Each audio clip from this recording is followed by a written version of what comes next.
सड़कों पर सैकड़ों की भीड़, हाथों में तिरंगा झंडा,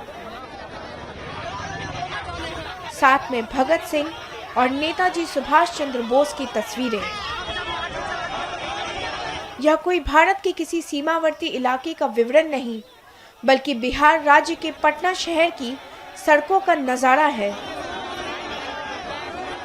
जहां बीपीएससी के अभ्यर्थी अपनी मांगों को लेकर सैकड़ों की तादाद में सड़कों पर उतरे हैं। यह अभ्यर्थी 70वीं बीपीएससी की प्रारंभिक परीक्षा में हुई कथित गड़बड़ी, अनियमितताएं और री एग्जाम की मांग को लेकर प्रदर्शन कर रहे हैं। सैकड़ों की संख्या में हाथों में तिरंगा झंडा लेकर पटना की सड़कों पर उतरे इन अभ्यर्थियों के प्रदर्शन की वजह से सड़क पर ट्रैफिक जाम जैसे हालात बनते नजर आए। अभ्यर्थियों की संख्या बल, जोश और हिम्मत देखते हुए पुलिस प्रशासन भी सड़कों पर मुस्तैद दिखाई दी। साथ ही पुलिस प्रशासन ने उन अभ्यर्थियों को सड़क पर रोका और उन्हें समझाने के असफल प्रयास करते दिखाई दिए। लेकिन हाथों में तिरंगा झंडा, महात्मा गांधी की तस्वीर लेकर पहुंचे इन अभ्यर्थियों के सामने अंत में पुलिस बल भी बेबस नजर आई। क्या रोक दी गई है, क्या कहेंगे? क्या कहें, रुके हैं जब तक रोके हुए सरकार यानी पुलिस प्रशासन। आप लोगों की एग्जाम हो गई, रिजल्ट हो गई, रिजल्ट कुछ को नहीं मानते हैं, रिजल्ट नहीं मानते हैं, क्योंकि रिजल्ट पूरा धांधली हुआ है। जो 13 तारीख का एग्जाम हुआ था उसमें 6% रिजल्ट है, और जो 4 जनवरी को दोबारा एग्जाम लिया गया उसमें 20% रिजल्ट है। तो पूछा गया किस तरह के दोनों रिजल्ट को आपने कंबाइन किया, तो बोलते हैं हमने मर्ज कर दिया। ये कैसे होगा? 2 एग्जाम आप ले रहे हैं, मर्ज कैसे कर देंगे?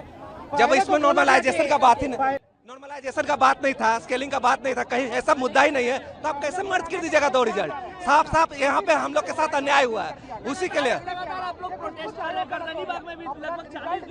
45वां दिन है आज जी। इसलिए सरकार नहीं सुन रही है कि सरकार जो है ना कान में रुआ डालकर तेल डाल के सो रही है। ठीक है, वो नहीं सुनेगी, क्योंकि उस घोटाले में सरकार का भी कहीं ना कहीं संलिप्तता है। हम लोग री एग्जाम की प्रोटेस्ट कर, री एग्जाम के लिए फिर से एग्जाम होना चाहिए, जो कि पारदर्शी होना चाहिए। आज हम लोग शांति से मार्च कर रहे हैं, लेकिन ये प्रशासन हम लोग को जाने नहीं दे रहा है। ये कहाँ का न्याय है? और हमारी सरकार से मांगे हैं कि जो हमारी मांगे री एग्जाम और कुछ हमारी मांगे पूरी होना चाहिए।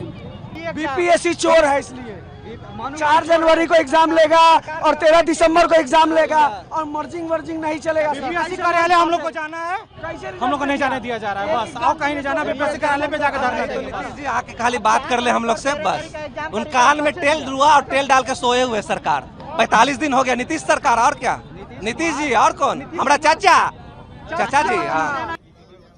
प्रदर्शन कर रहे अभ्यर्थियों ने अपनी मांगों को राज्य अभिलेखागार निदेशालय के बाहर पहुंचे और वहीं सड़क पर धरना प्रदर्शन किया, जिसकी वजह से राज्य अभिलेखागार निदेशालय की सड़क तिरंगे झंडे से पटी नजर आई। एक अभ्यर्थी गाड़ी की छत पर चढ़कर तिरंगा झंडा फहराते हुए भारत माता की जय के नारे लगाते हुए नजर आया।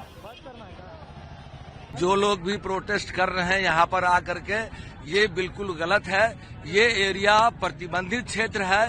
धरना प्रदर्शन कोई भी संगठन समूह अपनी मांग को लेकर नहीं कर सकता है। ये प्रोहिबिटेड एरिया है, ये गलत किए हैं, और ये आम जनजीवन का आने जाने, आम आदमी के आने जाने का रास्ता, जनजीवन का रास्ता ये रोक दिए हैं, जो सेक्शन 163 के खिलाफ है, विधि विरुद्ध है, समझ गए, कानूनन गलत है। क्या कुछ इन लोगों पर कार्रवाई होगी, एफआईआर होंगे? सब कुछ होंगे, जो कानून कहेगा। कानून के अनुसार जो लोग भी नियम और कानून को तोड़ते हुए यहाँ पर आए हैं, सब पर उचित और कानूनी कार्रवाई, विधि सम्मत कार्रवाई होगी। अभ्यर्थियों की संख्या अत्यधिक होने पर पुलिस ने भीड़ को नियंत्रण करने की कोशिश भी की और कुछ छात्रों को हिरासत में भी लिया। हम लोग ने जो देख रहे हैं यहाँ पर रास्ते को अवरोध कर दिया है, और अवरोध करके हम लोग हटाने का प्रयास कर रहे हैं, लेकिन ये लोग बहुत अडिग हैं। इनका जो तरीका है यहाँ पर बैठने का, वो तरीका भी गलत है। साथ ही इसके अतिरिक्त इनके साथ जो आर्गू है वो बहुत ही बेसलेस है। ये निश्चित रूप से ये विद्यार्थी के रूप में इसे बात ही नहीं करते हैं, वो अननेसेसरी की बात कर रहे हैं। अरे प्रोटेस्ट जो है ये प्रोटेस्ट नहीं है, इनका तरीका गलत है, सिंपल है। क्या कुछ कार्रवाई होगी अगर सर? निश्चित रूप से होगी, कानून सबके लिए बने हुए हैं। डिटेंशन हुए हैं कुछ और हो रहे हैं, डिटेंशन होंगे। ये तरीके गलत है, इनको रोड को जाम करना और ये तरह से अपने मांग को मजबूरन मंगवाना, ये सब चीजें बिल्कुल सही नहीं है। ठीक है, बता दें कि 70वीं बीपीएससी पीटी परीक्षा रद्द होगी या नहीं, इसका फैसला 31 जनवरी को हो जाना चाहिए।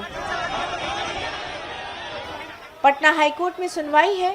परीक्षा में कथित तौर पर गड़बड़ियों और अनियमितताओं को लेकर छात्रों ने कोर्ट का दरवाजा खटखटाया है।